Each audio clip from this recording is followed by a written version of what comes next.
Gising pa kaya sila ate? Hindi na, subukan ko na lang. Gabi na kasi. Yan. Bukas pa ilaw.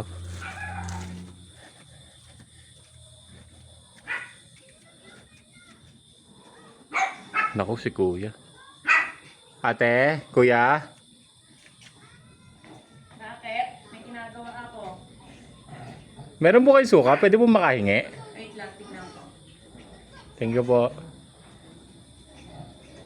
Nung nakaraan lang, humingi ka ng toyo rito. Ngayon, suka naman. Ano nung kayo sa susunod hihingin nito? Depende po sa lulutuin ni auntie, kuya.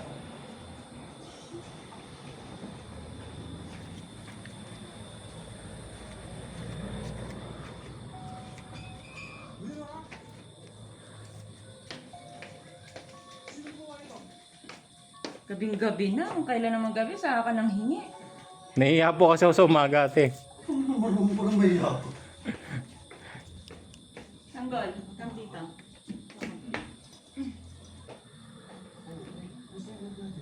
Ate, salamat po.